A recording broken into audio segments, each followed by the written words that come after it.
Hello everyone, today I want to show you how you can solve this differential equation up here. So this differential equation is very interesting because you may not know what to do at first, especially if you've just begun to learn how to solve differential equations.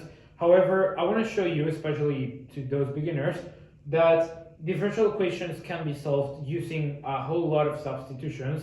You can basically any expression that you see in a differential equation, you can let it be equal to anything else and see if that simplifies your differential equation. And in this case, there's something that we can do and a substitution that we can do that's going to be super powerful.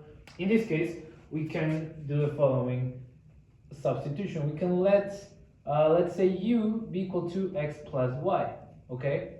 Now, if we do that, well, we know this part is going to become u squared.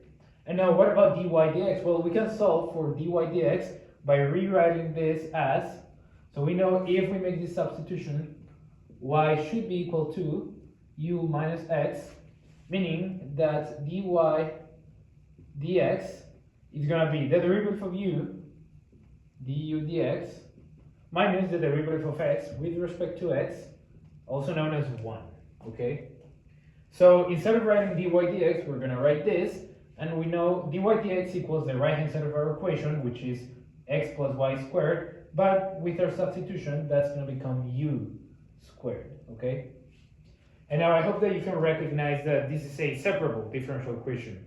And if we solve for u, then we can solve for y in terms of x, because we're gonna be able to rewrite this equation in terms of x and potentially y on the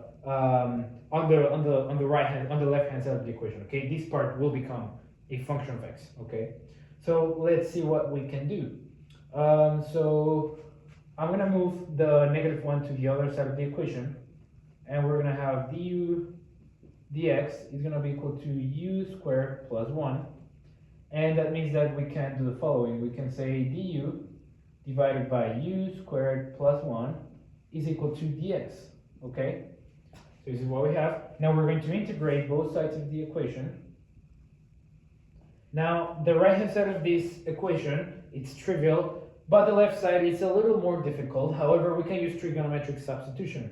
Hopefully you can see that u squared plus 1, that is very similar to a trigonometric identity involving tangent and secant. So I'm going to say let's u be equal to tangent theta, okay? And that means that du, our differential, is going to become du equals the derivative of tangent, that is secant squared, theta, d theta, okay? And we can now plug these values into our equation. And now first of all, we need to figure out what is u squared plus 1. So u squared plus 1, that is going to be tangent squared theta plus 1, okay? And there's a trigonometric identity that goes, well, tan squared, if you have sine squared plus cosine squared equals 1, notice that you can divide both sides of that equation by cosine squared, and you're going to get tangent squared plus 1 is equal to secant squared, okay, of theta, okay? So this is awesome because notice that on the numerator, so I'm going to continue here, we have du is going to become secant squared theta d theta divided by u squared plus 1, which happens to be secant squared theta, okay? And this is awesome because then we just get the integral of d theta, which we know to be theta plus a constant c, okay?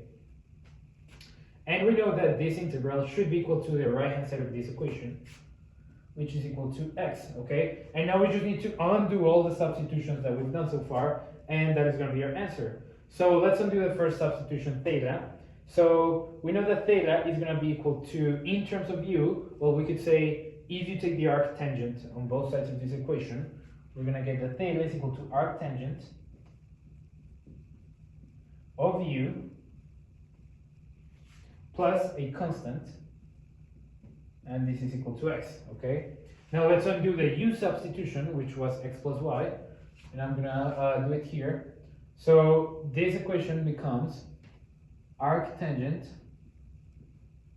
of u, which is x plus y, and this is equal to x plus a constant c, okay? I just moved c to the other side, and it's plus because remember, it's any constant, so it's going to absorb any operations, any elementary operations that we do to it. So this would be our final answer, and this would be our solution to this differential equation. You can go ahead and check that if you differentiate this, and you set that derivative equal to this, you're gonna get an equation that is true, okay? Which will show you that this is the right solution, okay? So I hope you enjoyed this video, I hope you learned something, and see you in the following one. Bye.